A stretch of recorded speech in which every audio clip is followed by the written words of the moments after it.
Happy Saturday, SMITE fans, and welcome into day 2 of week 6 here of season 7 of phase 2, whatever, of the SPL. It is Dolson and Mifflin hanging out together all day, but we're on the desk to start things off here, Miff.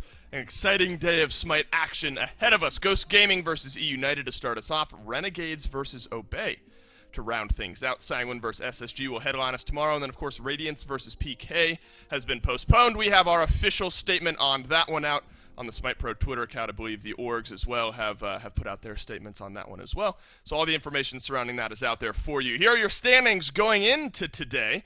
Ghost Gaming looking to keep pace with the top, and Mifflin, if you look at their opponents in eUnited, the Game 3 curse very much alive, but they took them to 3 games last time, so it could be a fun set. Man, eUnited standings does not accurately reflect the player skill, not only of that team, but that team as an entire unit. They take top teams to third game, as you said, almost consistently, I would say. They've got the most 3-game sets of any team in the league right now. They're always on the cusp of just being able to find that W. You haven't quite found it yet, and we can keep saying that because they keep taking them to game 3, but eventually that leeway that we're affording them will start to wane. But for right now, I think eUnited is a team that you still have to keep your eyes on. That's right. Their first matchup against Ghost this phase went to 3 games, largely due to Scream in Game 1, kind of blowing Ghost out of the water. Let's talk about Ghost, though, and really focus in on what we see kind of week in and week out from these guys. Remember, they're now back to their winning ways. They get a 2-0 win over Obey recently, but just prior to that, back-to-back 2-0 losses. I think Mike at his best, though, is going to make any team pay, so that's maybe not a mismatch, but a place where Ghost can push an advantage here today. Yeah, Mike is so absolutely dominant on these aggressive picks. Horus, Hercules, even Kuzenbo. But I think if we're really going to talk about the difference maker, the thing that puts Ghost one step ahead, it's got to be Sam for soccer, Dave. This guy is an absolute machine in the jungle. One of the deepest running god pools in the league. The ability to play each one of those gods as best in slot. His ability to just control the map. This dude's got it all. That's true. It's that 1-2 punch where Sam out of the jungle will make a difference, and then PBM on these aggressive supports will get the Hercules ball rolling, I suppose, in a few of those games. So that's something I think eUnited have to be on the lookout for here today.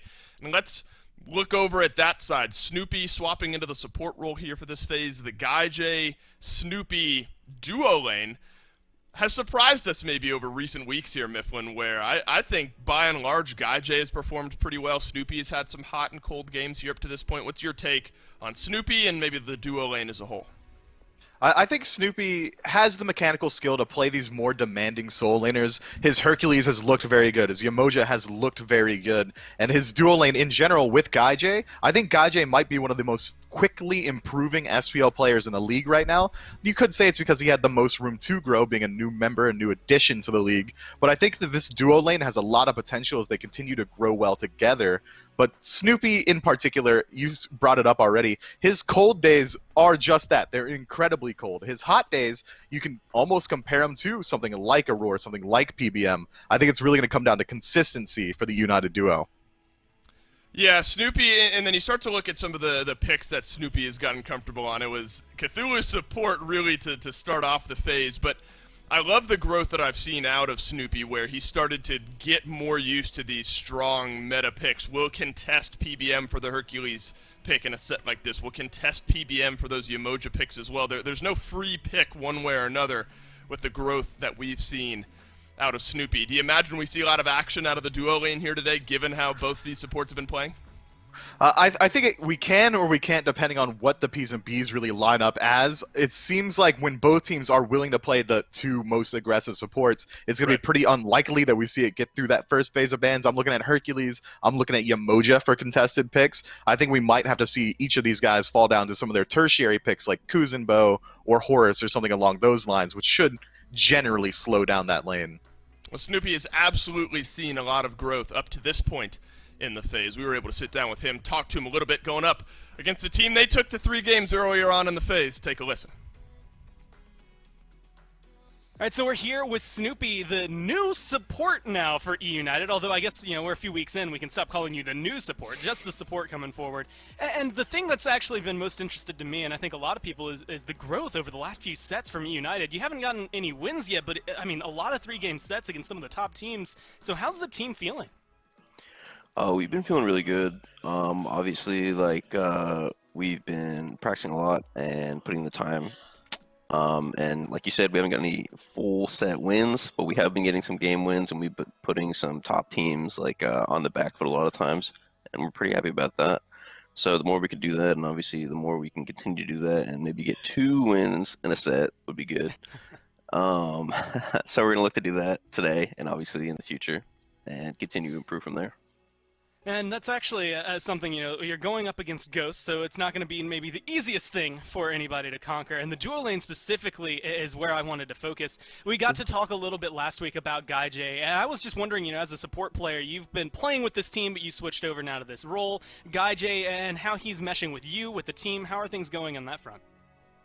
They're going well. Yeah, obviously, Guy and to be honest, I barely knew him before he joined the team, but he's a really honest guy, a really great guy. Puts in the time, puts in or has the motivation to work and really go for it. And he takes everything that every single one of us says and puts into his gameplay. And since obviously he's new, we're the veterans, he really respects what we're saying, and I appreciate that. And it's actually insane to see how far he's come just from the last couple of weeks, playing. And I think he's gonna get even farther. His ceiling is really, really high. So it's been really enjoyable to play with him. It's been really enjoyable to watch. And again, as the team has gone on, things have just been insane these last couple of weeks, how much it just seems like it clicked. And all of a sudden, everything's coming together. But you specifically are probably tasked with the hardest thing. You're going pretty much head-to-head with PBM, and that's just statistically difficult to do, let alone when you actually watch him play. So what is your mindset going to the duo lane and into that 3v3 and how to deal with Mike? Sure, yeah. I mean, Mike's an aggressive player. He makes the plays and he gets in there. So what I'm going to try to do is either do my best to mirror that and get in myself, or do my best to stop him from doing his job and peel my carries. So I mean, it's tough. It's Mike, but I think I got the stuff to do it, and I'm ready to do it. So. Well, I know you got a lot of fans out there that are rooting for you and believe in you and your ability to do this. I'm excited to watch this one. The way that eUnited's been playing the last couple of weeks makes this more interesting than I think it could have been if we had come into this on week 1. So I'm excited to watch, and I'm sure you're excited to play. So good luck in your games, and thanks for your time. Thank you very much. Yeah, to kind of fully establish the 3-game point here, eUnited have played 8 games so far here in Phase 2. 5 of them have gone... or 8 sets, rather, here in Phase 2. 5 of them have gone all 3 games. Their last 4 have all been 3-game sets. Yet to find that win, though, first of all. Mifflin, kind of final thoughts before we jump into picks and bans. What do you think it takes for eUnited to get the win here today over Ghost? I think Snoopy did a really good job of nailing it down. He's going to have to withstand the pressure that Ghosts are going to bring. He brought up Mike in particular, and if they're able to make their way into the mid, make their way into the late, that's when they can really start to make some proactive plays and strive to find the W. But it seems like that's every team's answer to Ghost Gaming. Maybe they've got something a little bit more interesting. Fight fire with fire, bring some pressure in the early, maybe fight them on their own ground. Yeah, if you go 5 sets in a row of 3-game sets and you still can't find a win, they're going to be more tilted than whatever's going on your wall back there, Mifflin. Picks and bans for game number 1. And we'll see what these two teams decide to do to shift up that playstyle. The look of pride on your face just makes it so... You're so proud. Ah, you tilt me, Mifflin. You tilt me. Look at it, dude. God, straighten your pictures. Well, when you look back to the first time these two teams played, and Scream, it was I believe it was a Circuit game. I'll double check on that. But 8-1 and something. It was... a massive game out of Scream out of the jungle that really helped push eUnited over that edge. And Scream has had a decent Phase 2, I think, so far. 8-1 and 10 on Circuit the first time these two teams played. That gave eUnited the game 1 advantage. So maybe you start to look outside of this duo lane as well. You start to look towards Scream, put him on a pick that can maybe start to really get things going, smooth that curve from the early game to the mid game. We'll see what eUnited think about it. Nemesis and Cthulhu banned out. Mifflin, what do you think about Cthulhu at the moment? Where's his priority lie? We've seen a lot of teams kind of gloss over him. More and more we've seen Cthulhu fall outside of that first pick slot, that solo lane preference spot. Where do you think he lands nowadays? I think as the meta has developed and people have really started to figure out how to play around Cthulhu, towards the beginning of Phase 2, you would see Cthulhu go into Descent of Madness, and an entire team would immediately disengage and start to run away. Nowadays, it seems like, oh, there's a huge dude standing in front of us. We can pick some gods that are going to relatively counter him pretty well, Nemesis, Achilles, anything along those lines, and then just run them down and try and win the team fight that way. And I think once we've started to figure out, okay, Cthulhu's not this unkillable behemoth, they've really started to find out that he isn't nearly as good as we thought he was. It seems like eUnited is one of the few teams left in the league that still really puts this much respect on him, and that might be because of how much Snoopy just likes to play it. Well, a couple solo lane bans in the Amaterasu, the Cthulhu, Yamoja, and Sobek, maybe more support-centric there between those two bands, and then a mid and a jungle between the Nemesis and the Persephone. That means this Freya gets through, and Mifflin, in the games we've seen Gaijay perform very well. Freya has been in that conversation, so I think Freya first pick priority nonetheless, but getting Gaijay onto something that can make him feel comfortable, give him the potential to win some of these fights in the late game, great for eUnited. But that means you've left open the Hercules for Ghost, and always difficult to play against PBM on the Herc. Especially as Freya, a god who you're already going to expect is going to fall behind in lane. Now you got to contend with one of the highest pressure supports in the game on one of the highest pressure support players in the game. They also leave up Ola run as well, so now eUnited can make the decision whether or not they want to run both of the magical hunters. But I don't imagine that's going to be the case. Instead, Uller getting picked up for them, likely going to that mid roll. That's a ton of pressure. It's a decent matchup into Hebo, but you're on a little bit of a timer there. The 1v1 potential, this Uller is going to go down as this Hebo gets a little bit of his itemization online. Yeah, we've seen Uller kind of go through the ebbs and flows of in and out of the meta here over the last few weeks. Decent win rate there. So I imagine that will be Hurrywind playing this Uller out of the mid lane. Sylvanas being hovered here, Mifflin, and I don't think, and we'll get stat backup, I was going to say I don't think we've seen him, and I stumble because we've barely seen him. A single pick for Sylvanas and hasn't won yet. What do you think the mindset is here? Sylvanas is the OG support pick if you're looking for just minion wave pressure. He's going to have some of the best clear potentially outside of Yamoja. The sustain should help Freya out in lane if they expect to be taking a lot of poke, which they should, considering it's going to be a Hercules and Ho Yi lane. It makes sense to me in that it's going to be a good way to contend with a little bit of the pressure that Ghost Gaming are bring a little bit of sustain to the team fights. If this is a king protection comp that United are looking for, you can't go wrong with Sylvanas, but it is a highly volatile pick. He's got the same weaknesses that Ymir does. If he gets CC'd out of position, pull punch, he doesn't really have any way to reallocate himself or even escape, truthfully, so he's going to have to play this very thin tightrope in the early game. Yeah, that worries me, admittedly. I mean, I think I agree with all the positive points you bring up about the Sylvanas here, but if we're worried about Mike just sort of rolling a lane out of control, Sylvanas maybe raises some questions. We'll have to see what Snoopy is able to make work there, because I do think it has the strengths that you've listed and maybe a little bit more. So maybe a point to prove for eUnited here. Second wave of bans, though, starting to roll through. Interestingly enough, Olaran makes his way through the first round of picks and bans, falls to the second wave of bans here for eUnited, Ratatosker and a Wheelix, so some jungle bans out of Ghost as well. Still a lot available for Scream out of the jungle and for Sam out of the jungle, and Hunbat's a great 80% win rate. Yeah, I mean, you can't argue with Fear No Evil, one of the best team fight ultimates in the game. Drop it in the middle of a team fight, all of a sudden all 5 members of United won't be able to fight back for a couple of seconds. It's a very strong pickup. The buffs recently to help him out with his ult cooldown timer means that he can be that one-man solo agent, walk into mid, burn out the beads of the mid laner, wait for your ultimate to come back up, do it again, and this time potentially take their life. Hunbots is a pick that's been a little bit slept on in Phase 2. I'm glad to see it start to have a resurgence. Erlang Shen kind of the opposite in the jungle. We've seen this rise of Erlang Shen more so out of that jungle role instead of the solo lane. I mean, the CC we've talked about, and I think it was really you and I on the cast yesterday, Miff, when you were mentioning how a lot of the junglers that are starting to see more popularity have this level of CC instead of just raw damage, and Erlang Shen has multitudes of it, 3-4 different options as far as locking down priority targets, and then massive damage on top of that. So I think a strong pick here, and then a tier to round out the draft. You now see all 5 for eUnited, Mifflin. Do you like what they're bringing to the table for Game 1? It looks good to me. It makes sense. They've got pressure in mid. They should have decent pressure in the soul lane as well. Jungler is going to have a lot of fight potential in the early game, and then they have the Freya to back them up once that mid to late game phase starts up. the draft makes cohesive sense, and the team fight potential is there. They've got plenty of CC, plenty of backline peel and initiate potential, but Ghost Gaming on the other side have an equally strong draft, potentially a better late game team fight, a la King Arthur and Hunbots, and the pressure output is all there. It's just that late game hypercarry potential might still lean in eUnited's favor because the best Ghost has to bring that scaling is Habois, but the 1v1 between Hebo and Freya is probably Hebo-centric. It's if he finds the knock-up, crushing wave afterward, it doesn't matter how much lifesteal the Valkyrie has, she's just going to die. United, they've gone to Game 3, 4 sets in a row, 5 out of 8 total. Can't keep rehashing that enough because these guys have been there. It's time to get themselves over the finish line. eUnited versus Ghost, game number 1. Let's kick it off.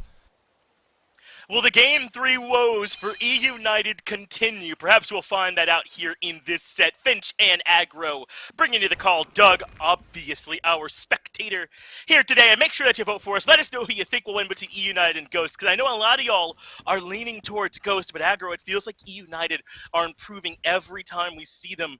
Will this Sylvanas for Snoopy, a Guardian we don't see a lot of, potentially be the answer here today? It might be, I suppose. I've seen a lot more Sylvanas in ranked as of late. I'm just not sold that it's worth a pick. Certainly where United picked it, they picked it top 3 in this draft. It's there to try and get this Freya a little bit of pressure, help her with her wave clear. The kill potential is pretty good for Sylvanas Freya because you can root someone into pulling them. If Mike has, say, gone for a driving strike and Gaijay uses beads, oftentimes a root into a pool will end up in a kill because the prot shred from Sylvanas' root. But as long as we don't see Ghost make a whole lot of mistakes around this Sylvanas, I just don't know that United will get enough value out of it into the mid to late game. This pick is just too susceptible to falling behind. It's kind of like another Ymir. Certainly can be punished as Mike using this Hercules to get aggressive right off the bat, but Snoopy not letting that affect him either, making sure he uses those Sylvanas autos to improve this clear speed. And I think you're right to note on that. That's something I feel like Freya really struggles with in the early, is just her clear potential and how difficult it can be for her to keep up with some of those other faster clears. But, you know, Hou-Yi not the fastest in the world at that in his own right, and once these supports start rotating out of there, maybe this won't be such a difficult idea here for Guy to try and be even with Panda Cat. But this Sylvanas, I don't know, man. It isn't super impressive to me, but it has just a great team fighting ultimate, right? In that Wrath of Terra does have the sustain as well. The passive can also be strong depending on who's trying to stick to him as well. But I agree. It just feels like there are decent support options out there right now. So maybe you don't necessarily have to come down to the Sylvanas. It's just, it does a lot of things okay, but this is just, Immobile Guardians just get bodied when they fall behind. PBM in trouble here on the left-hand side. Yeah, this looks like a bit of an early gank. A Scream showing some presence, and Mike already slowed the damage already there. Perhaps the dots coming through for Snoopy as he's able to find first blood over Polar Bear Mike. And we've been seeing more of this Erlong Shen pick here lately, and I feel like it might even be a bit overdue. I mean, this god is so strong right now. It's about time, dude. This god just does everything. He still does everything. He still has 3 CCs, all 3 of which are absolutely nuts because Taunt is gonna set you up perfectly, and then roots don't interact at the same DR level as most other CCs, so you're not DRing yourself by knocking someone up into rooting them. Knockups don't get affected by DR themselves, so you can taunt, knock up, root, and they are just there for that duration, which is insane. And oh yeah, he does 1 billion damage throughout all of that. I just think Erlong Shen is the perfect jungler. I really do, because he has everything. You can be the setup guy, you can pick him alongside a burst mage and fill that role. You can get ahead and just absolute hyper carry. He's got really positive matchups against characters like Hebo at times, though Hebo probably not the best example, but immobile mages and hunters that don't have a movement ability really struggle against a ranged root that's as fast as Pin is. I just think Erlong does it all, man, and I'm excited to see that he's being picked up again because I think he's very strong. And he's got that sustained damage potential, which I think is what adds so much for him. I mean, we have seen this Erlong Shen pull fights and games back from the brink, because when he gets in close with these autos, he can take down 2, maybe 3 people kind of back to back just with the ability to constantly output so much damage. And as you mentioned, the ability is so strong as well to go alongside that. And I think it's a great fit for Scream. This guy loves, I feel like, to get his hands dirty, to be a rogue agent sometimes, acting on his own. And I think Erlang Shen, while he also has great setup potential, has decent potential on his own as well. Could be tough to 1v1 at times. So it just feels like a great mixture for me, Scream and this pick. We'll get a chance to see if it could be enough for them up against Ghost, because Ghost have not looked as unbeatable as they always have here lately. Perhaps this could be the time where a team like eUnited could maybe find a win.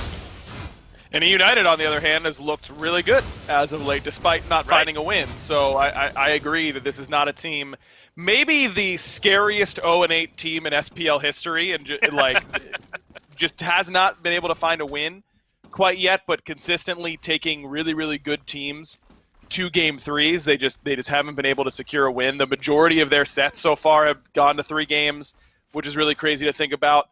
It's just the consistency factor for this team. Oftentimes we'll see a game 1 loss for them where they don't look that great, and then game 2 they come out and absolutely crush, and then in game 3 they get crushed. Like that's kind of been the trend for this squad, and that just goes to show that their problem continues to be how consistently they can get a good draft, how well they can execute on that draft. I think that this one, for the record, is on the end of scary for me. This one doesn't excite me a whole lot, but they do have a ton of CC. Just think that this composition doesn't really scale that well into the late game. They scrap fights pretty well, but no true AoE mage. A little bit single target in some of their CC. I think of Sylvanas Root and Tier Fearless as more single target abilities more often than not. And if Ghost is able to get a lead, then they've got a lot of characters in Hebo and Ho Yi and Hunbats that can just snowball team fights kind of by themselves. Yeah, I mean, I feel like eUnited have all this, 1v1, 2v2 potential with just about every permutation you can make of their composition right now. But Scream coming over for yet another early game gank. The banish off the mark there from Guy, as is the pull, but not the root. Scream gets 2-man taunt. But here to help out is Sam for Soccer. Field and Weevil keeps everyone else out while he tries to lock down one more, but Sam takes too much damage, way more than he bargained for, and Ghost have to give up on it. But I like the idea here. Scream and Sam kind of keeping up with each other, looking for these dual lane ganks. Just doesn't quite pan out that time.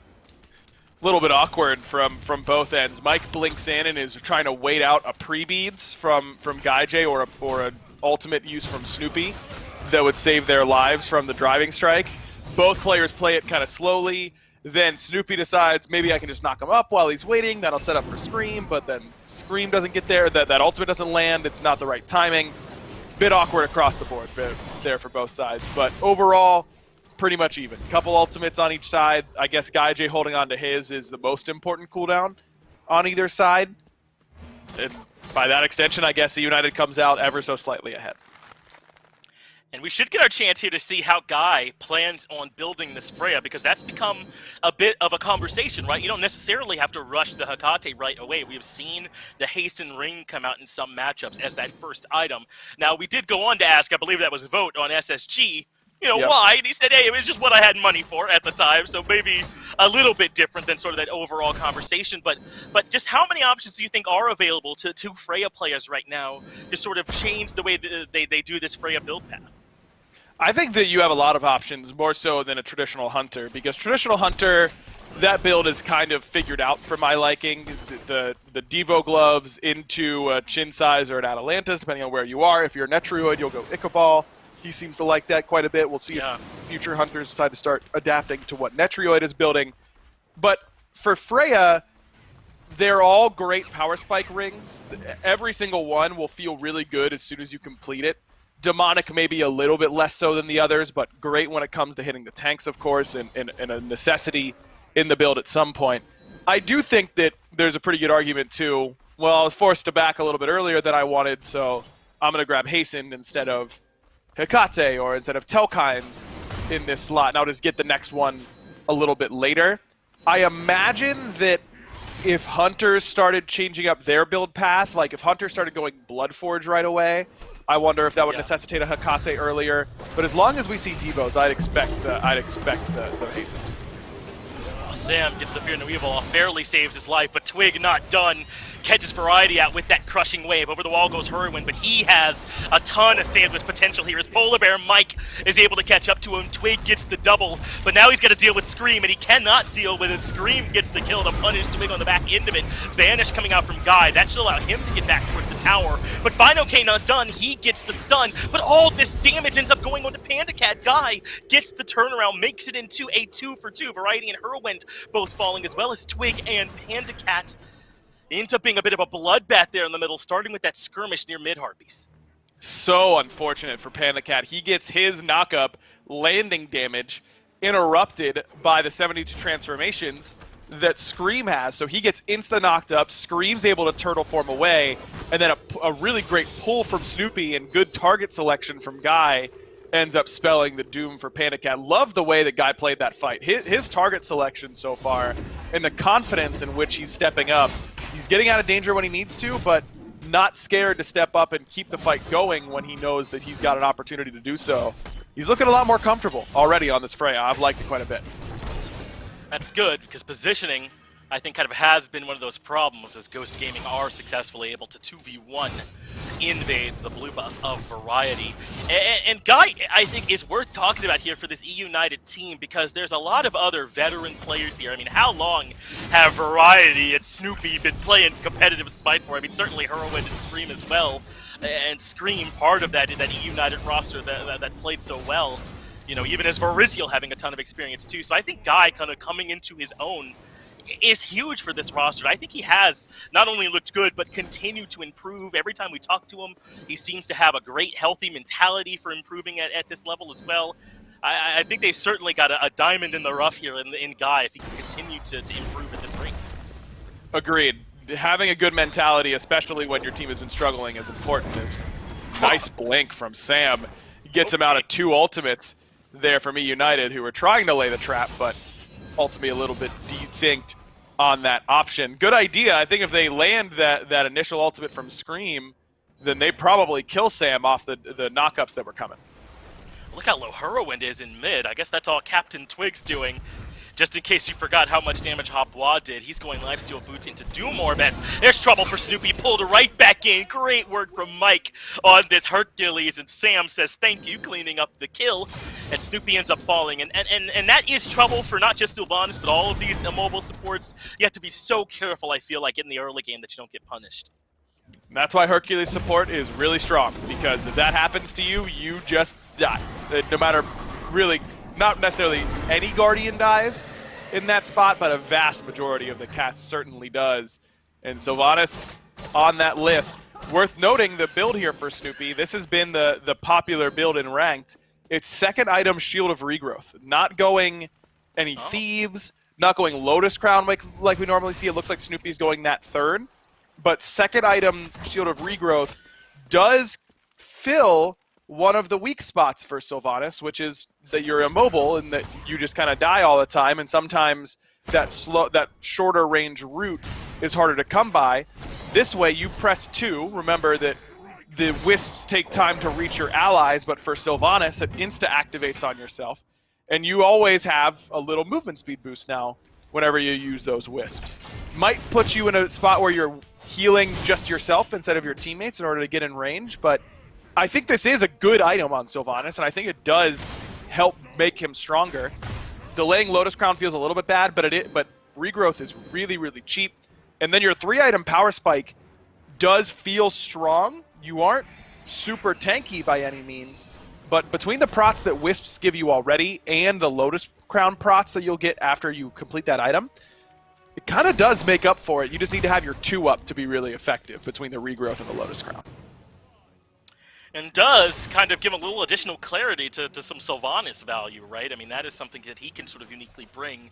And then you factor in some of the strong tools he already has. The root, that can be relatively easy to apply with that first ability. The pull can do things like this. It's just that Snoopy was just going for it. No one here to follow up on my man. I like it. You hit him, but kind of why. Twig, though, does end up gifting away a little bit, has to ult disengage, gets a little bit of peel coming from Sam, but not going to be enough to deter Scream. I don't know if all of that was part of the plan there from Snoopy, but it certainly works out. They go, all right, he's rooted.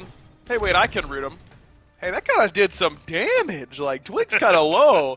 And Twig's sitting there like, I really don't want to have to beats this, man. He gets a little bit greedy, waits too long to use the ultimate. You get both relics out from Scream at the very least. That Fear No Evil was almost in range to zone away all of eUnited, but Scream's still able to pick up that kill before Twig can get out of combat long enough to use the blink.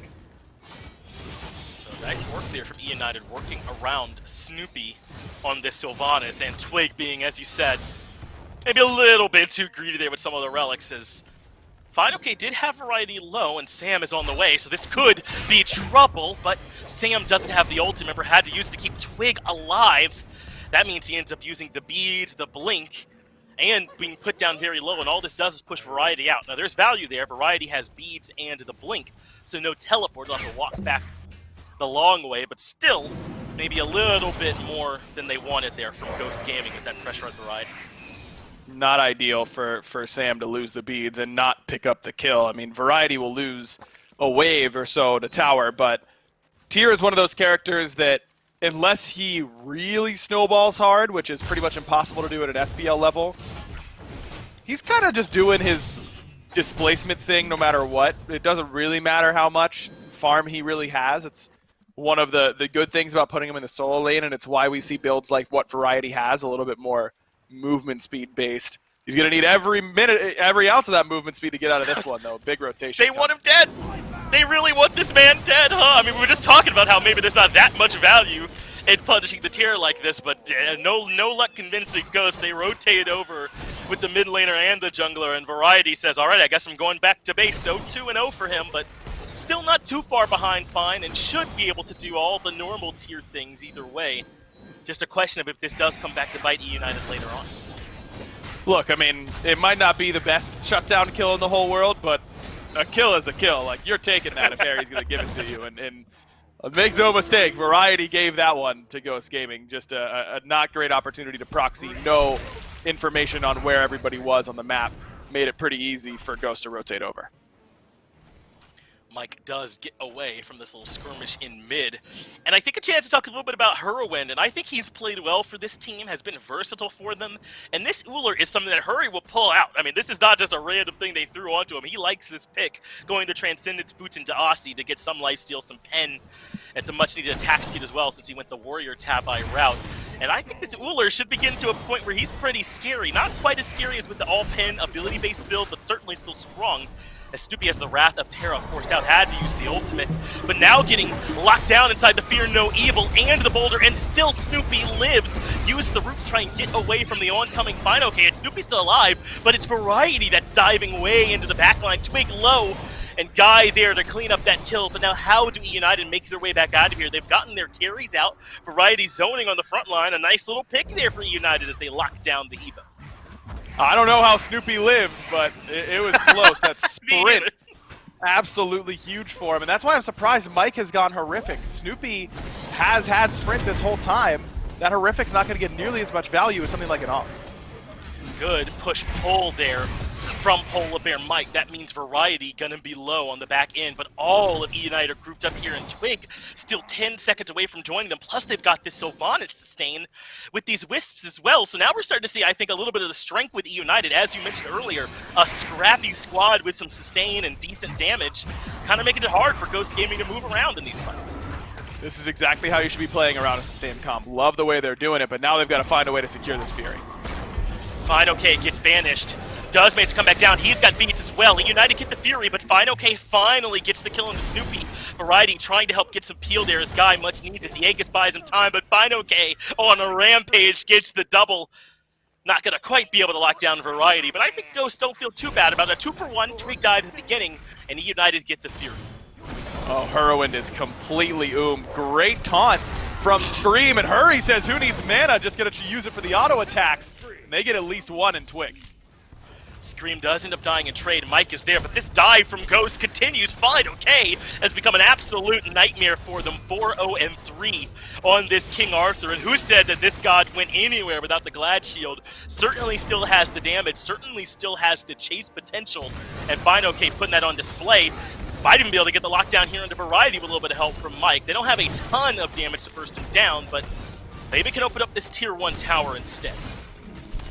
FineOK's been tanking this tower for an eternity, and it just doesn't matter, because he's level 18 with Gaia against a tier Erlong and Sylvanas composition that has exactly 0 anti-heal up until this point, so that Gaia proc is just going to full heal Fine basically every single time, and I don't know that eUnited has the damage to really stop it in their composition. This is not a good spot for eUnited to be in, and I just really don't like that Gold Fury call by them. I mean, yes, you've got the Sylvanas sustain, but Fine was just sitting there staring at them, almost taunting eUnited to pull the Fury, because Fine knows that even if eUnited get the Fury, they're going to lose the fight after the fact, and that's exactly what ends up happening.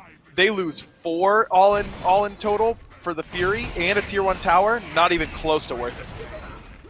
Not willing to commit ultimates there to make sure Snoopy dies, as Ghost did have him isolated for a moment, but they're way out in front now, aren't they? 6,000 gold, about as much experience going their way too. And in a pretty comfortable spot, but some lockdown to FineOK. He's just so tanky, you need more than that to kill him. There's the ultimate coming out from Snoopy as well. As Scream low, so is Snoopy on the Sylvanas. They continue to retreat.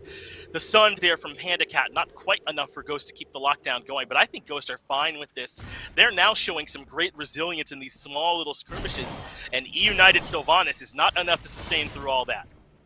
Not even close. I mean, it's good healing, but it's not going to be hell healing or anything like that. You're talking little boosts over and over and over again, not insane sustain.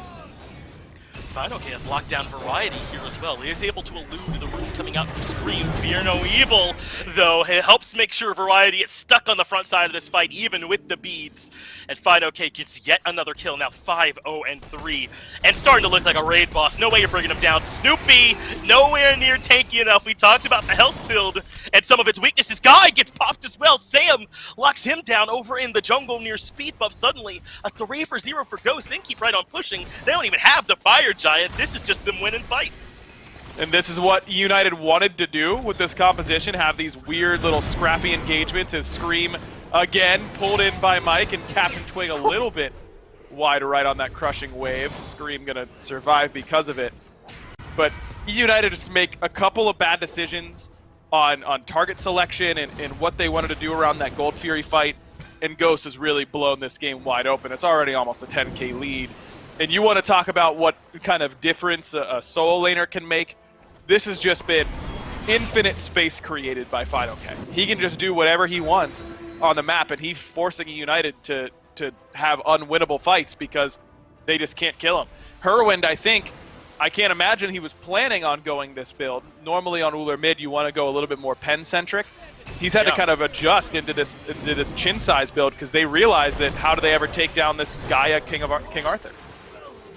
Variety and the boys do isolate Twig, so that's at least something going back their way. But the FineOK problem has reared its head again. Big boulder from Mike hits everybody multiple times, so that's decent damage from him. But Sam now trying to lock down Variety, gets over the wall with the Lawbringer, but Mike is there to pull him right back to the squad. Not a ton of follow-up damage there, but just good control from Ghost as they separate out this fight. Variety has to use the blink, it looks like, to disengage over there on the right side and barely escape, as Ghost now with complete control over the Fire Giant pit.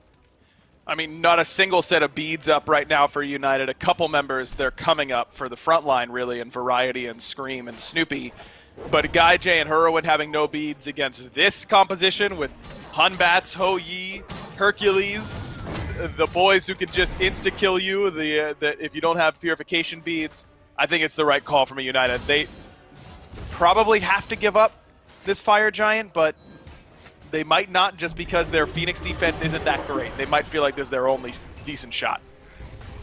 Sam has a little scrap with Scream, gets all his relics out, and Sam able to make it out of there, though it does end up costing him his ultimate. But even still, how do the boys of eUnited get even more vulnerable? But it feels like they have somehow, as Sam locks them down. They were near fire, but now rotating over to the left side of the map, so this Gold Fury shall belong to them. Really no world eUnited can contest, and they're up so much already. And there's only been 18 kills, Aggro. I mean, this has not been a game where a lot of people have died constantly. It's just that Ghost, coming out the better in these engagements, been able to control the map a little bit better, and eUnited struggling to find their consistent farm to figure out what their win condition is in these fights. And right now, it's looking like there isn't one. Not really. I mean, you're maybe looking to continually pick Twig, who that's been a pretty successful strategy for them so far. 2 and 5 for Captain Twig, despite the rest of the team looking pretty solid in the slash lines. That's usually how Ghost games tend to go. Is that whenever Twig, when the team is playing really well, Twig often ends up being the sacrificial lamb. But isn't it funny that when Ghost was kind of struggling recently, Twig was like absolutely popping off in every single one of those games. He's just there to bring balance to the team, one way or the other. You know, he's the Thanos of Ghost Gaming, or the Hindu man of Ghost Gaming, as we like to say around here. Yeah, Hindu's influence is everywhere, perhaps, even Twig following in those shoes. Wants to make sure that Ghost aren't losing or winning by too much, it feels like at times. But either way, Twig has been a strong member for this team, adapting to the mid lane role, I think, well, and not playing in a traditional way that a lot of other players are. It's Twig's brand of mid lane play, where he goes where he feels like, uses his abilities where he feels like, to great success, and occasionally doesn't always look the best like here in this game, but certainly still been playing well. Ghost now splitting the map up a bit. Mike and Panda Cat over in right, threatening that tier 2 tower. Meanwhile, the rest of Ghost should be there in time for this mid lane Phoenix to spawn, at least with their current positioning. Remember, that one will forever be weakened, and this gives Ghost a chance with the Fireman in waves to threaten multiple waves, multiple lanes, all at the same time. And this is not a great Phoenix defense composition for eUnited. They don't have great wave clear. They don't have great zone denial. Really, you're just kind of at the mercy of Ghost. Mid Phoenix already low. Snoopy already low. He's been caught by Fido K. 5-0-4 and looking to make it a bit better as Snoopy been isolated to the right. Good ultimate lets him get out of there. Variety controls him, but the right side Phoenix and mid Phoenix have fallen. It was all eUnited could do just to not lose any players. And how long will that last? Guy at critical health at this point comes landing back down, and Panda Cat is there for the punish. Variety only catches beads with that Fearless, and that leaves Scream on the backside of the fight to also fall. Twig gets that kill to improve the KDA a bit, and Ghost get the 2-for-0 plus both Phoenixes, and it feels like eUnited really are on life support at this point, barely holding on to the game as Ghost start to close in on their Titan room. Variety with a blink into the backline does catch a couple, but look how much damage Whirlwind is taking. Can barely defend. The Titan getting lower and lower. Twig gets one more kill at the end as Ghost lock things up in less than 26 minutes. Yeah, they made it look pretty easy in this one. And look, the draft there from eUnited, we talked about it a lot. It's scrappy. It's not really meant to group up and be that effective. I think that is an acceptable conclusion to come to when you're deciding how do we want to try and beat Ghost. We should try and match their early pressure, be able to withstand in any individual lane, and then maybe we could just get a big enough lead because they'll overextend, and then we can kind of crack the game that way.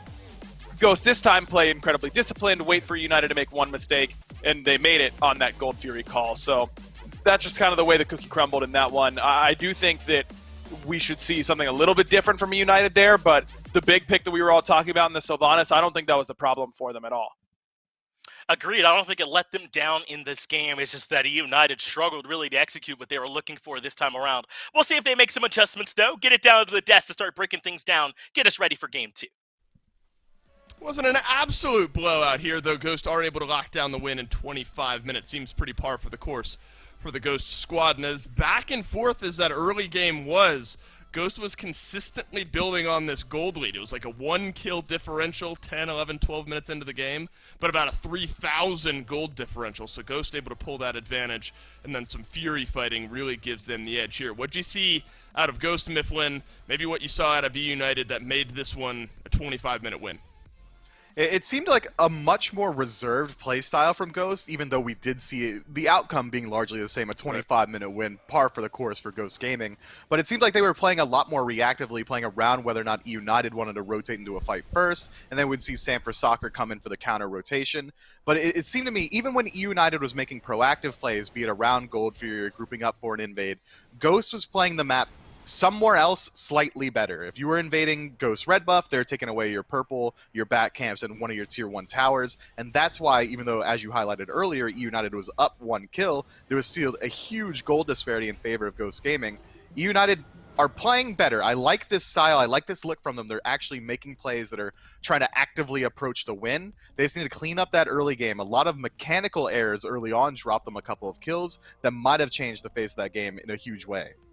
Great to highlight Fine OK there, I think. Big performance on the King Arthur. Sanford Soccer had a game and a half as well. Captain Twig, you know, I think it was kind of the funnel of all of the eUnited pressure was on to Twig this game. So this Hebo left a little worse for wear by the end of it, but the rest of Ghost Gaming able to kind of flourish on the outside as a result. I kind of want to look back, though, maybe recover some of the picks and bans that we saw in game number 1, more specifically maybe the Sylvanas pick. What'd you see out of the Sylvanas in game 1? Is it worth a repick at any later date, or is that one headed back to the back pocket? It's hard to say, right? This Sylvanas pick didn't lose them the game. It didn't win them the game. I would say it was a bland pick. It didn't do much for them. It didn't really confirm them any pressure in that long lane. What it did do was make it a little bit easier to take these elongated fights around the Gold Fury. And if that's what you picked it for, power to you. But I think you're going to need a little bit more out of that pick, a little bit more out of your support, especially when you're matched up against someone like PBM who's bringing nearly infinite value, the most value any support player could possibly look to. I think Snoopy might want to go something a little bit more aggressive, or maybe something a little bit more late game minded if you want to be able to match what PBM's value is bringing. But while we're talking about Ghost Gaming, I gotta bring up, man, Panda Cat had an incredibly quiet game. I think it was about in the last 2 minutes of the match, he doubled his damage, was at 8k, got about 4,000 more to 12. It seems like his entire job that game was just absorb a little bit of pressure from the jungler and survive, but that's not what you expect to see from him. This guy is so mechanically talented, I want to see him flourish a little bit more. That's right, one aspect of Ghost that was able to be kept somewhat slow, aside Captain Twig as well. Picks and bans for game number 2 will tell us what type of playstyle eUnited are maybe going to go for here. We've touched on how eUnited go for some more of that kind of scrappy, try to knock Ghost off their guard type of play in game 1. Some success there, but not the full-on team fight later on that was able to give Ghost the win. Not surprised to see Nemesis continue to get banned out. Finally, teams starting to catch up with the Nemesis train, really where she stands there. But I think what we see now with Sam, and it's kind of been the conversation piece for a long time, is that you can ban out some of these important jungle picks, but Sam is always going to have that one more jungler you can go down to try to catch you off guard. Dude's God pool's too deep. I think if you're dedicating bans to Sam, you might as well just address the most meta picks. Don't even try and take out his flavor picks, because what is he going to do? He'll fall down to Thanatos, he'll go to Hunbots, he'll bring out the Pele, he's got a Thor in his back pocket, this man can play Mercury. Open up the Assassin tab, and everyone in chat, if you've got the game open right now, open up the Assassin tab, throw a dart at your screen. Sam for Soccer is going to play that pick better than anyone's ever done before. I mean, this guy has got such a deep God pool, it's so hard to target him. I assume that means you're replacing all of the screens that now have darts in them after all of this. That's the Mifflin guarantee. So send your claims on over to Mifflin on Twitter, and he'll get you taken care of there. Picks or bans rather in Phase 1 largely unchanged, if not completely unchanged from what we saw in game number 1. Cthulhu Emoji still off the table. Amaterasu still there to follow. That means Freya still open and available. A quiet game out of Guy J there in the long lane. Freya certainly wasn't that issue there. Would be interesting if they didn't go back to her, so not surprised at all that Guy J locks in the Freya again here. I mean, the Freya was quiet. I think that if you're going to play around a Magical Hunter, if Ola runs available and you're not really expecting your Freya to pop off, when you lock in a Freya, you expect her to have one of the highest damages, or at least be this constant lightning rod for ganks to absorb the aggression so the rest of your map can play well. I think if that's the strategy, you might as well go towards Olarun, who's got Sanctified Field that's going to be able to control a team fight. We saw eUnited was really struggling around these Gold Furies. It would have been a lot easier had they had just a huge no-play zone they could have dropped down and forced Ghost to back off. And again, we see the Hebo getting picked up. It's almost a direct counter matchup into this Freya. You get hit by Water Spout, you're likely just going to die. And it's the same as what Ghost Gaming opted for with their first couple of picks in game number 1. Why change it? I mean, Twig, a tough game, admittedly, on the Hebo. 4 of the majority of the deaths there for Ghost, but the rest of his team able to kind of flourish around him. Hebo gets off that ability rotation. You've done your job, whether or not you end up going down on the back end of it. Here's a change, though. Won't be the Sylvanas for Snoopy. It'll be the Horus instead. Do you think that's an upgrade here for United? I think it helps with their pick potential. eUnited's draft last time really did look like it was scrappy. They weren't looking for full 5-on-5 engagements. Aggro pointed out that it's one way you can address the strengths. Oleron getting picked up here. That's interesting. Good luck in that mid lane matchup against Hebo. But I think this Horus in general is going to fit the playstyle that eUnited are trying to bring a lot more. They can look for that one-man CC target, immediately get their pick, and then rotate into a Gold Fury, rotate into a Pyromancer, and use that numbers advantage and just absolutely decimate an objective. Now that they've got 2 magical hunters as well, they're going to get shredded. What you express a little concern, Oleron versus Hebo. Why might that be there in the mid lane?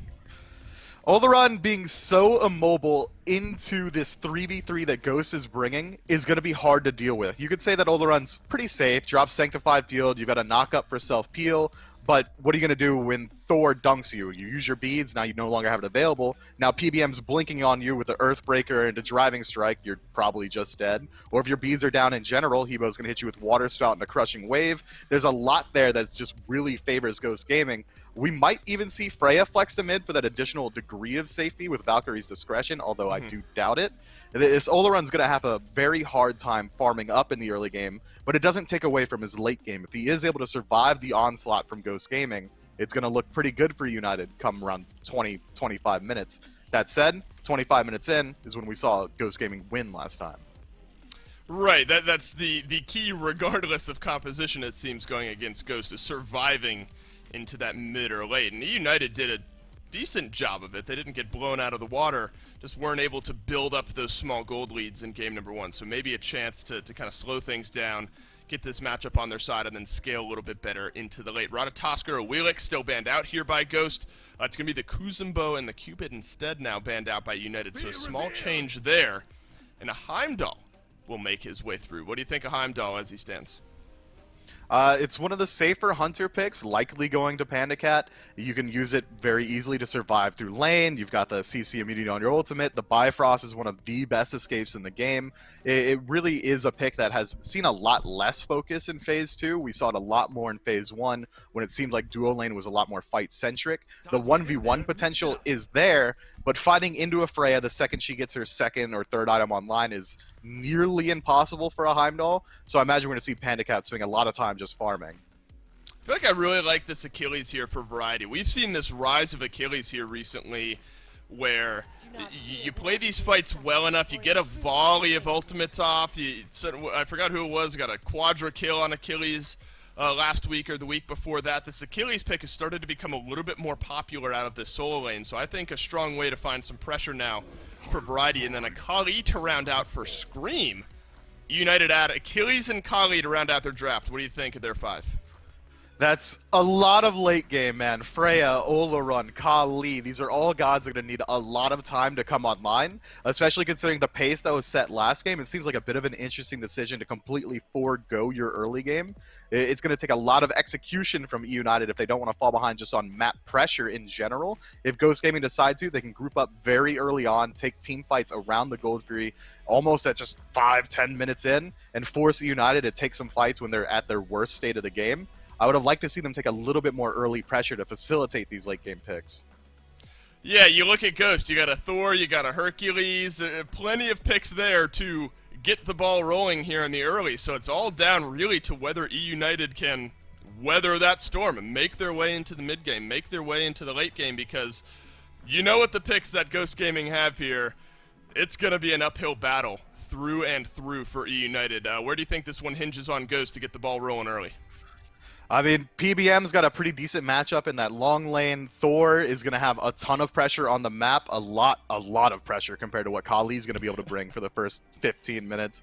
There's a lot of places Ghosts can start to get the ball rolling. It's just whether or not they decide to keep it rolling there or decide to spread their wealth throughout the map. They could decide to target out just one person on eUnited and make it just a hell to farm up.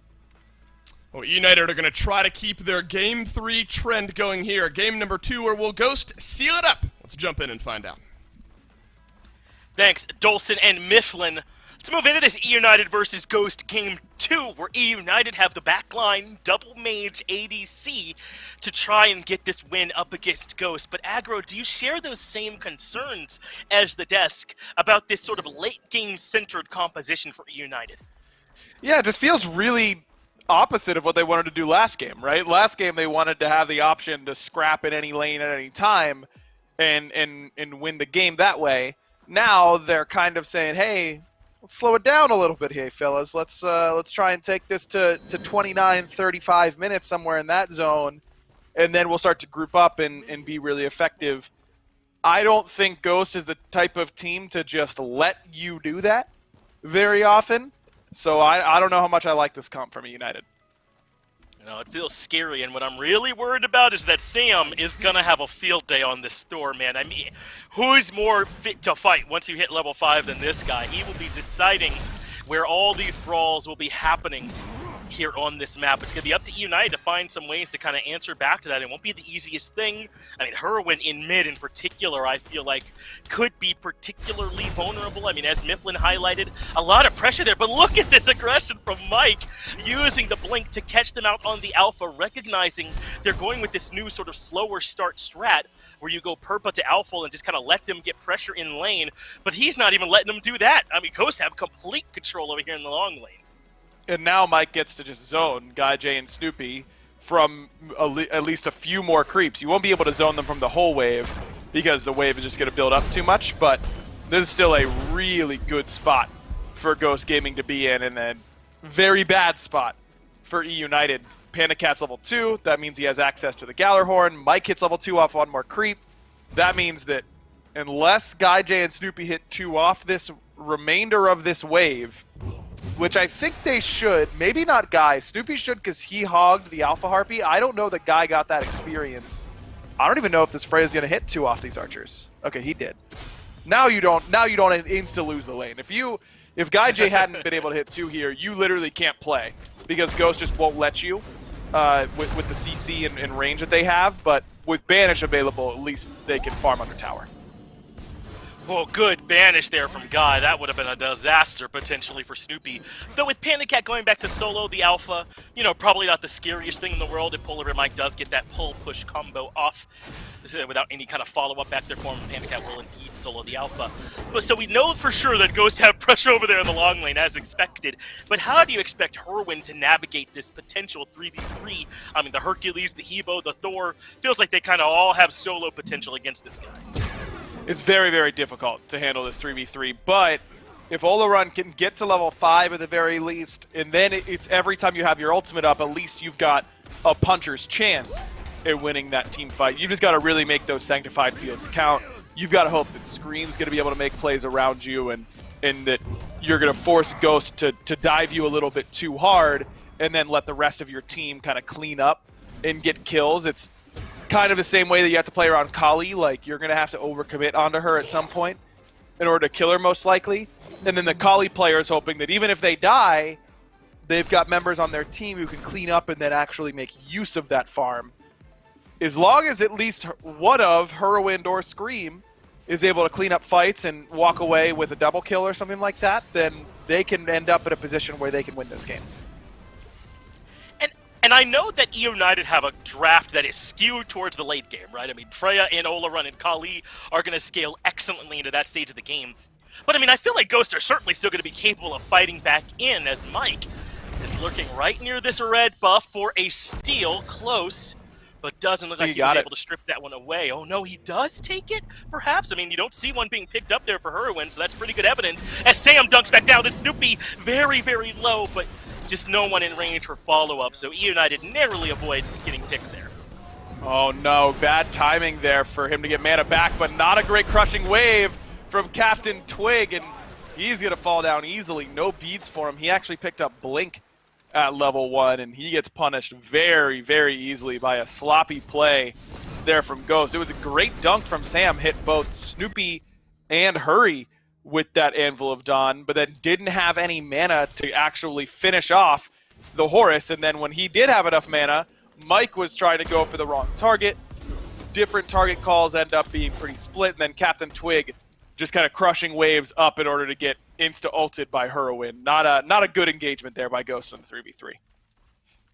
No, and that's exactly where we were most worried for eUnited, right, was in that 3v3. So at least some of that execution a bit off, I think, for eUnited. I can give them some confidence. I mean, remember, Twig is running back this hot wall, certainly he's looked good on it. I don't want to imply that he doesn't, but he has struggled on it this set, and now in a little bit of danger. Good job pulling that eject button there from Snoopy. He was in some danger with Sam rotating in, but they managed to avoid it. But now it's Scream's turn. Finds the stun on Sam, who does not have the ultimate, doesn't even have the wall to get out of here. And this is Scream's target. So that means you know he's doing a little bit extra damage. Just barely avoiding falling. There is Sam, but Fine shows up just in the nick of time for some heal. So now United look for the blue buff invade. Great ultimate from Fine to get them off of it and to try and defend the buff. But still, United with some good pressure here despite their late game skewed draft. Good banish from GuyJ, because I believe Panda was about to go into that through the Realm's ultimate and force out GuyJ's beads. And Guy has struggled in this lane because of that early start. The good work by PBM really to kind of set Panda up for success on this left-hand side. Exactly what you want your support to do. Just play that laning phase really cleanly and make it so now the ball is in your court. Panda didn't have to do a whole lot in game number one. He was kind of a bystander because Fine was doing so much work in that game. Maybe he's going to be able to have a bigger impact this time.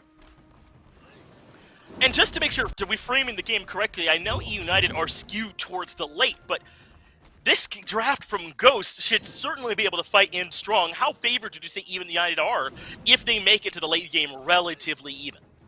It's a good question. I think that I would favor eUnited probably like 60-40 in the late game, which is not overwhelming by any means, but it's not nothing either. You know, they should have a clear advantage come late game, but between all the CC that Ghost have, I mean, every single member of Ghost has a threatening CC that you're going to have to beat or Aegis the damage from at some point, and the absolute insane damage potential between Heimdall and Hebo. I think all those factors combined are going to make it pretty possible that they find some really good engagements in the late game, even if eUnited has all these tools. Look at this guy starting to box into Panda Cat.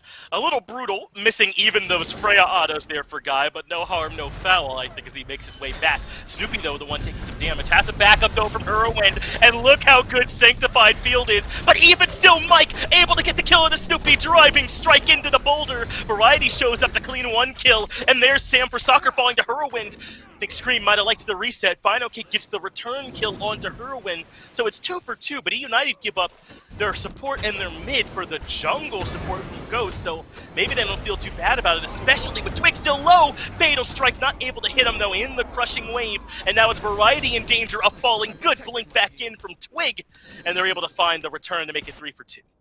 Really, really well played fight there from Twig. Knows that he's really, really hard to lock down once he goes into that crushing wave, that intangibility that it brings you, so uses that as the option. Panda Cat's going to have to use his Bifrost as an escape option after being a little bit off the mark with his own ult. Overall, that fight still favors eUnited. It's kind of exactly what I was talking about earlier, where even if you're losing fights, if you can get one of these hyper carries, a couple kills, you're feeling like you came away with the victory. Very unfortunate for Scream that 2 members that he had marked end up dying without them being by his hand because that extra gold bounty that you get from killing a Kali target. Still okay though, 1-0 and 2 for this Kali, farming up pretty well, second highest on the net worth charts. He's up about 400 gold right now on Sam for Soccer. You're pretty happy with this position if you're United. Certainly, I know Ghosts have the experience lead, but a lot of that deficit is between the supports. Maybe not the end of the world. You certainly don't like Mike doing this well on this Hercules. That's scary, but not as bad as it could have been if Guy or maybe Whirlwind or Scream were further behind. So I think this is within expectation. If you're an eUnited fan right now, that Ghost would be doing better here throughout this early game, and really things could be a lot worse for eUnited at this point. So certainly, I think if you're a fan of this squad, no reason to have lost hope by this point, but they are hunting on Ghost, aren't they? Scream, the one that ends up in some trouble, is able to leap away. Going with the Crusher to start off with into the Warrior Tabi. Something not exactly what we normally see from the Kali. I think you might have expected some Golden Blade strength there, but Scream in trouble yet again. Sam is the one hunting him now. Wall lets him close the gap a bit, but Scream is out of there yet again, so United continue to walk this early game tightrope. Scream really wants to go back in because he knows Sam's a little bit low on mana, but too much setup here. Scream has the jump up in time, and not enough mana for Sam to really follow over that wall effectively with a wall and a hammer. So Scream baits out an Anvil of Dawn pretty nicely. Just great work here from Mike, though. That is a dead Heroine guaranteed Twig with the ultimate just to make sure. But Variety gets the execute onto Sam, and yet again, eUnited are trading X-Member on their team for Sam on Ghost. And I think keeping this Thor from running too far away from this Kali is pretty important for eUnited right now. Absolutely, this is huge for them, and even though they're one hyper carry and Ola Run is now gonna be a little bit behind after that last play, Scream still on the map farming and doing a good job so far in this Kali. Super unfortunate there for Hurry, by the way, because his beads were on a literal 1 second timer of whatever he got picked up by Mike, and then he's clearly just spamming it, and by the time it goes off and they're off cooldown and they're ready to go and they fire, he's already been pushed and dead, and so now they're just reset for another opportunity for PBM. Unfortunate for Scream, unfortunate perhaps for United as well. Very nearly got that kill onto Panda Cat. Doug showed us just how little health he had left, I believe somewhere around 45 or so. So a very thin margin making the difference in this early game in a lot of factors. But Panda Cat's beads are on cooldown, as are Heroines, as you already highlighted. So perhaps a bit of an avenue in for both of these teams if they can find either one of those members a bit isolated. But Guy's still staying relatively close. 0-0-0 on this Freya, but has the Hekate finish now. Is level 11, has not been under a ton of pressure in the long lane. Really, we have not seen Sam try to gank him over here. So I think if your Freya is keeping relatively even with the Heimdall, considering your early game, your Kali is ahead of their Thor, considering how this game has gone, still eUnited have got to be feeling at least okay about this. But this disparity between Snoopy and Mike, that's pretty scary.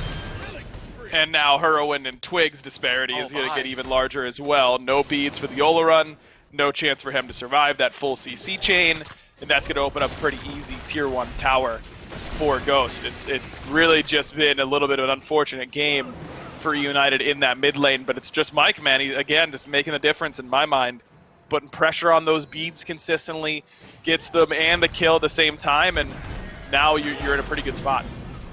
Sam narrowly able to make it out of there. The boulder clips Scream, so he has to use Destruction just to stay alive, but Fino K says you won't escape that easily.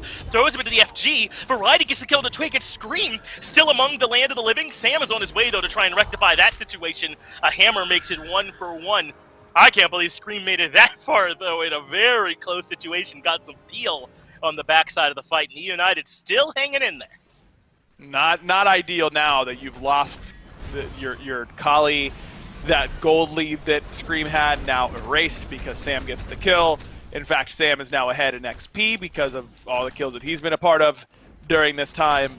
This is not going to be an easy transition now for Scream, who already is in a pretty awkward position playing Kali against a Xing Chen, who's one of the best Kali counters in my mind, just because Furious Roar is so good at shutting down auto attack damage. I think that's probably a main reason why we see Scream elect for the Crusher build instead of just going straight auto attack, because he needs some sort of damage that's not going to be mitigated by Xing Chen's Furious Roar. His auto attacks already more quantity than quality based on Kali already are going to lose even more value once that Furious Roar lands.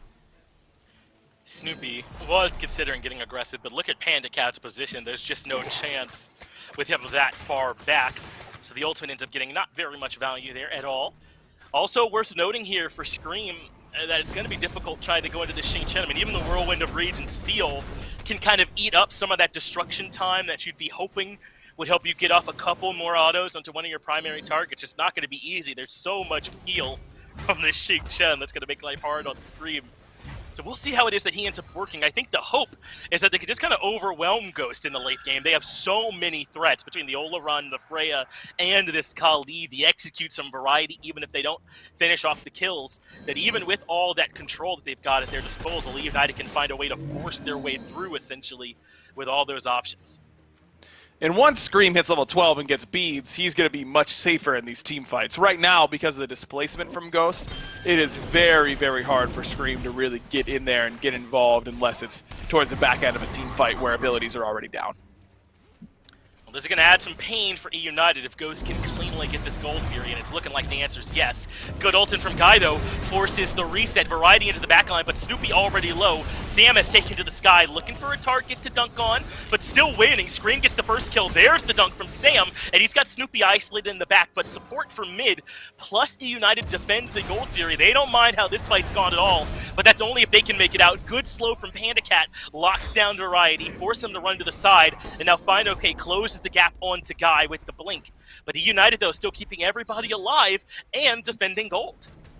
Well played, and look at this. Look at where Scream has gone right Yeah. away over towards the Pyromancer, and with Whirlwind here, this will go eUnited's way. A miscommunication from Ghost on what they wanted to do. Guy J's ultimate, scary, but not that scary to force a reset. If you get it that low, you're basically a Hebo ult away from securing it. Just use it. And Twig was thinking about using it, but by the time he turned around and actually fired off the ability, the rest of Ghost had reset the Fury, and so he gets no value at all out of that ultimate, then gets his beads, which weren't great. It didn't do a whole lot for him that I could see. And then he, without ultimate or beads, he's a free kill for Scream, who blinked straight onto him in the back line. And just because of that, Scream is now, again, in a much better spot, gets a little boost, goes to Pyromancer, and is in a pretty decent spot in his build, working towards what I assume will be some chin size. Not always a sentence that I say, but I actually like Scream's build this time around. I think Odysseus Bow is really, really good on Kali, because so often you just get people will throw themselves in front of you. Your target is like 2 autos away from death, 1 auto away from death, but you're getting body blocked and you can't really get on top of them. Odibo fixes that problem for you, because you just end up chaining so much damage together, oftentimes between a carry and a tank that's trying to peel you off, that you end up getting a ton of damage from this item. I like it a lot on Kali. Me too, and I don't know if I can stand for this Scream slander, just because you don't understand the genius aggro.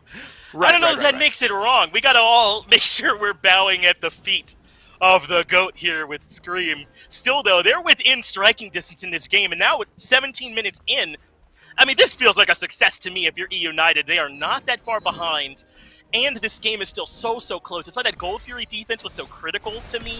That's why Guy being under zero pressure this game has been so critical to me. Ghost, it's not an instant lose if we get to 25 minutes and it's close, but things get a lot harder for this draft. Mike starts to get blown up, I think, a lot more easily by these targets that eUnited have. They have to make sure they do exactly this, get more pressure on this Gold Fury. eUnited, though, are right here to respond. This is a good opportunity to be aggressive, because Mike has that level 12 relic, Snoopy doesn't, and what do you know, it's Snoopy who gets focused down a bit. Is able to make it out of there, though, as only Horus can. All that extra safety for him there. Fury pulled yet again. It's FineOK on the front line, keeping everybody zoned out. Fury down to 3,000 HP. eUnited got to move in down to 2,000, but there's the dunk onto the back line from Sam to keep them zoned. That means it's all on to Variety to go up front and stop them on the Fury. FineOK takes care of Hurry, but look how low Sam is, and Scream, recognizing the fact, gets him. The banish lands onto Mike. It's 1-for-1 mid for jungle, and the Fury still stands. That means eUnited can feel comfortable to keep fighting, and look at this, a little bit of healing coming from Snoopy as well. They can afford to stick around in this fight just a bit longer.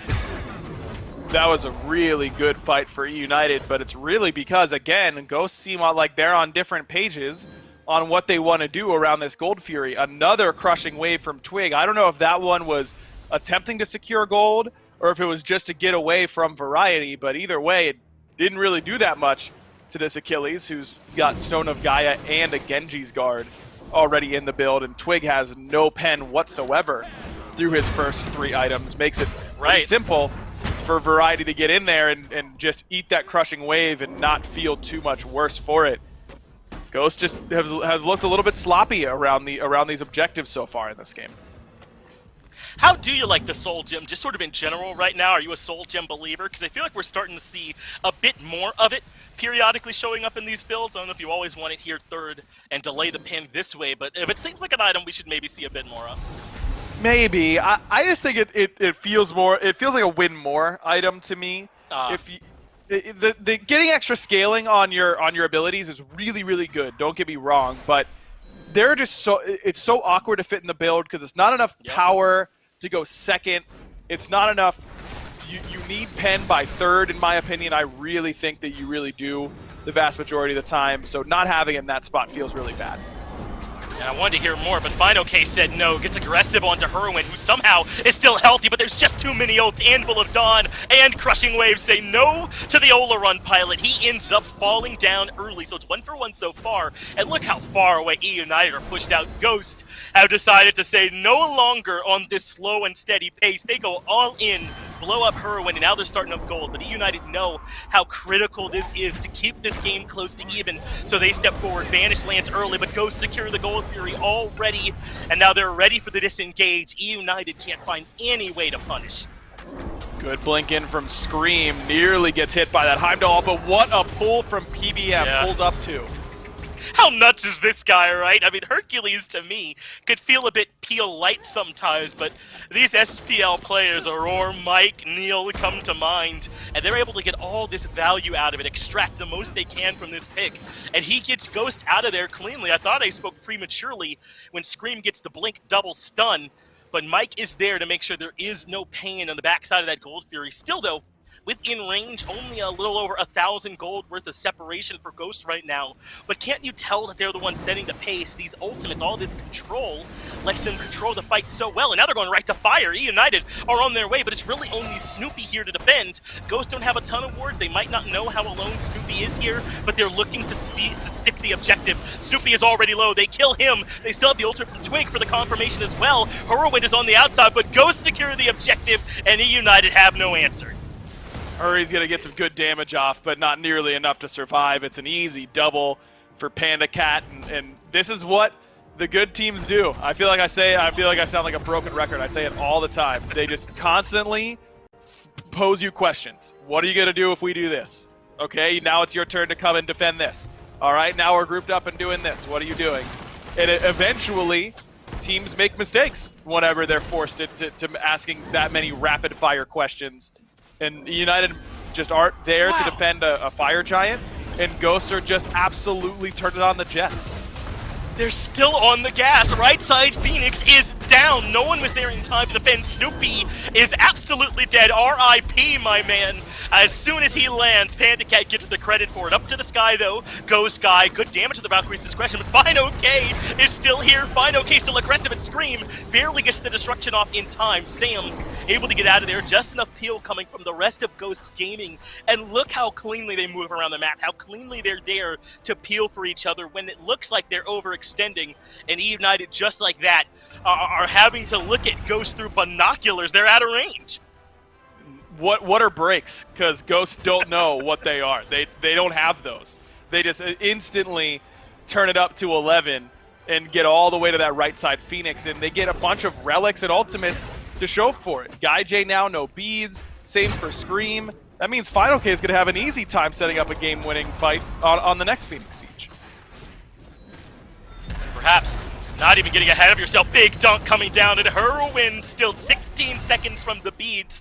Was basically a sitting duck. Snoopy using this basically as an escape path, but FinoK pulls him out of it. Says, you are not escaping on my watch. Panda Cat gets the second kill of this engagement. Now eUnited suddenly, from an even game to 2.5 minutes later, desperately trying to defend their base. That's it for the tier 2. And why not come to take the mid Phoenix? Ghosts are on a rampage.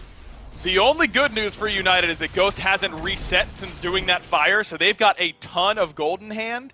Maybe they don't have the damage to end quite yet, but I think they do. Guy's gone, though. Panda Cat blows him up instantly. There's a double, and she takes care of Snoopy as well, and that is it. This game's over. No way Scream can find the late-game heroics. The ultimate is there just to make sure this Titan cannot hope to stand, and Ghost, with 2 very quick games, are able to take care of eUnited in 2. Look, it's kind of messed up that the game where eUnited look better, they lose faster. Like, game 2 was certainly more competitive through the first 20 minutes, and then it's over in the blink of an eye because of a couple of back-to-back mistakes. Game 1 felt like it was over a lot earlier. It just ended up taking Ghost longer in order to finally get the job done. This is what Ghost does to a lot of teams. United still trying to figure out their identity, I think. That's the big thing that I'm going to take away from this, is that eUnited had 2 very, very different drafts and didn't do a great job of executing either one. I do think Game 2's was a little bit more clean, but they need to find their team identity, what they really excel at, before they're going to start finding wins against teams like Ghost.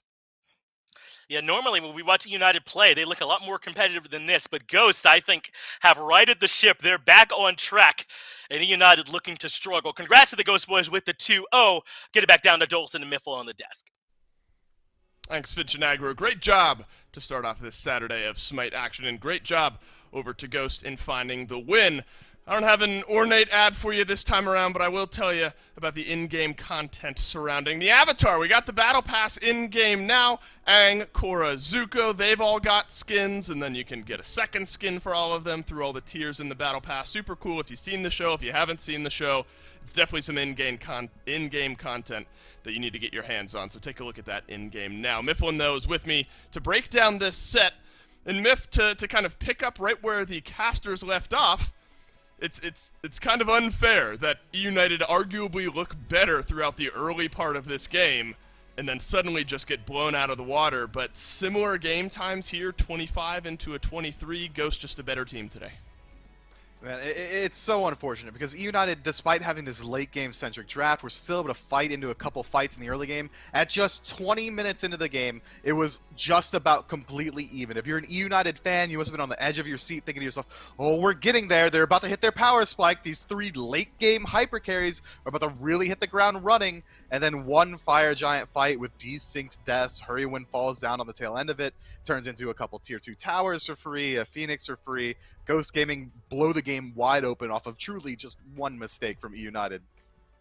And a lot of that exactly where you figured it would be. We knew this Oleron was going to have a tough time in lane against the Hebo. So while Captain Twig didn't necessarily have a bad game in game number 1, the setup was there often here in game 2. Hurrywin ends at 1-7, so brutal for the Oleron. And exactly, I think, what you laid out there, Mifflin, where we knew Mike on this Hercules was going to have a big impact in the early, and he did. He did, man. And not just impact aggressively, his peel plays were phenomenal. It was about 14-ish minutes into the game around that enemy purple buff where he was able to pull the entire team off of his squad. That's not easy to do. Those are thin dividends you got to play with. And Twig, despite falling a couple times in the early to some questionable plays, I think first blood was him just whiffing his ultimate completely. This dude looks incredibly good on this Evo. I mean, you can't not look good when you're doing 10,000 more damage than your direct lane opponent. Ghost Gaming was just the better team today. You got that alert too, Mifflin. I had to mute my phone really quickly as well. Yeah, I think this is an important set here for Ghost. I mean, they 2-0 Obey last week. Now they get the 2-0 over eUnited. Nobody was really ever concerned about this Ghost team after falling 2-0 to a couple of these higher top 4 teams. But this one important to get them right back in contention for those top spots. As of now, one extra loss than Radiance and SSG, but technically tied for first as far as those wins go. Our next set, though, Mifflin, Renegades versus Obey. That'll be an interesting one, given Rowe filling in that solo lane. How you feeling? Early thoughts on our second set of the day? Look, I vote for Obey every single week. I think it's fair to call it a running gag now, but this was the first time in a while where I voted for Obey, and it wasn't a joke. It wasn't me just voting for the team that I like. I think they've got a really good shot up against Renegades, and it's not just because Rowe's going to be playing on that solo lane. Even if SOT were there, I think that Renegades have been struggling pretty consistently recently, and Obey's really started to really establish their own style. This should be a pretty good set. I would even go as far as to say I'm 70-30 favorite Obey. Yeah, tough one to call when we were doing these the preset votes back and forth, I think, for all of us on Renegades versus Obey, but Obey may be edging out there. That'll be our second set of the day. As always, we got to sit down with one of the winners. We got Slaney from Ghost to tell us how they got the win today. Slaney, happy to have you here with me. Obviously, coach for Ghost. First thing I want to ask you, man, you ever feel like you're coaching LeBron sometimes when Final K has those games like Game 1?